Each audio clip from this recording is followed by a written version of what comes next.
एक बादशाह होते हैं। उनके राज्य में अकाल पड़ जाता है, भयंकर अकाल। ना पानी ना खाने पीने की वस्तुएं।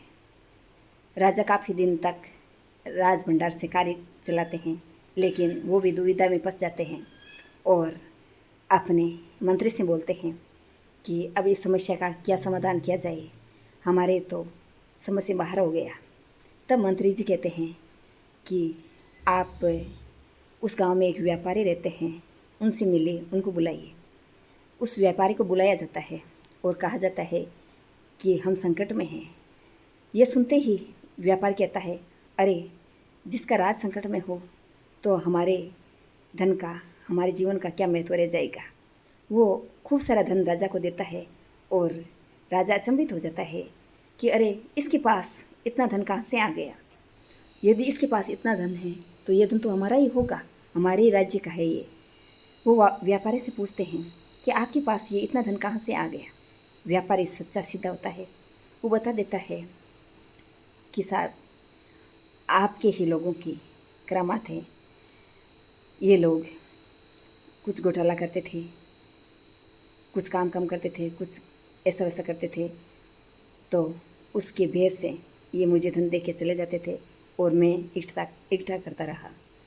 ये सुनते ही राजा को और भी गुस्सा आया और उसने कहा कि इस व्यापारी को गांव से बाहर निकाल दिया जाए।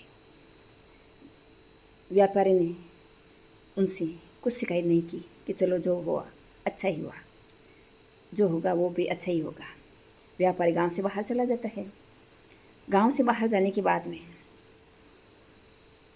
वो क्या करता है कि दूर दूर से जो भी सामान आता है उसमें धोखाधड़ी होती है, मिलावट होती है, वो उसका ध्यान देता है और उन लोगों को पता चलने पर वहाँ भी उसे कुछ कमीशन मिल जाता है। साथ साथ में वो खूब मेहनत करता है, ईमानदारी से धन जोड़ता है।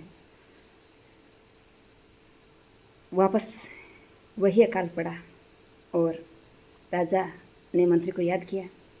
मंत्री ने वही सोल्यूशन दिया। तब राजा ने कहा, अरे उसके पास अब क्या बचा है, उसने तो सारा धन हमें दे दिया। तब मंत्री ने कहा, नहीं नहीं, वो व्यापारी बहुत समझदार है, उनसे ही हेल्प पूछिए। वापस उस व्यापारी को बुलाया गया और कहा कि हमारी तो दुर्दशा हो गई है, हम क्या करें। व्यापारी ने उनसे भी दुगुना धन दिया। तब राजा अचंभित हो गया कि अब आपके पास ये धन कहाँ से आया।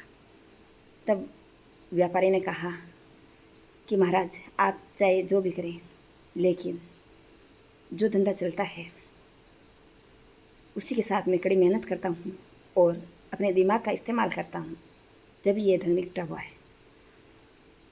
कुछ लोग ऐसे धोखाधड़ी करते थे, पकड़े जाने के डर से मुझे भी पैसे दे जाते थे। राजा को और गुस्सा आया और उसे नदी के किनारे लगा दिया गया कि आप यहाँ काम नहीं कर सकते, आप वहीं काम करो। व्यापारी सारा धंधे के नदी के किनारे चला गया, वही खुशी, वही मुस्कुराहट। जैसे विदेशों से माल आता तो व्यापारी कहने लगा कि इस राज्य में मुझे राजा ने इसीलिए लगाया है कि जो भी माल आए उसमें यदि कुछ भी कमी बेसी हुई तो हर जहाज़ पे मेरे जैसे लोग लगा देंगे। ये सुनते ही जहाज़ वालों ने सोचा कि अरे फिर तो हम कुछ भी नहीं कर पाएंगे और हर जहाज़ में ऐसे निगरानी करने वाले हो गए तो फिर हम क्या करेंगे। तो जहाज़ वालों ने कहा कि कुछ हो सकता है क्या। तब उस व्यापारी ने कहा, हाँ, यदि आप टैक्स देते हैं, कुछ पैसे देते हैं तो हम राजा जी को दे देंगे, बता देंगे, कुछ नहीं होगा। जहाज़ वाले सारे उसी पैसे देने लगे और काफ़ी समय बाद में राजा जी को जब ज़रूरत हुई तो व्यापारी ने चौगुना धन दिया। राजा जी और अचंभित हो गए कि मैंने तो इसको इतना दरिद्र बनाने की सोच ली, इतना दूर भेज दिया, फिर भी ये पैसा कहाँ से लेके आ गया। तब उसने कहा कि महाराज अक्ल भी चाहिए, मेहनत करता हूँ, मेहनत के साथ साथ अक्ल से काम करता हूँ और आप चाहे जो भी हो, कुछ भी हो, यदि कोशिश करते हैं कुछ कमाने की, कुछ करने की, तो इंसान कहीं से भी धन निकाल के लेके आ सकता है। तब राजा ने स्वीकार कर लिया कि हाँ, ये तो विदेशों से भी माल निकाल के लेके आ गया। तो कर्म के साथ साथ मेहनत भी ज़रूरी है। मेहनत के साथ साथ बुद्धि का होना भी बहुत ज़रूरी है। समय के साथ समय पर अच्छी सोच होना बेहद ही ज़रूरी है।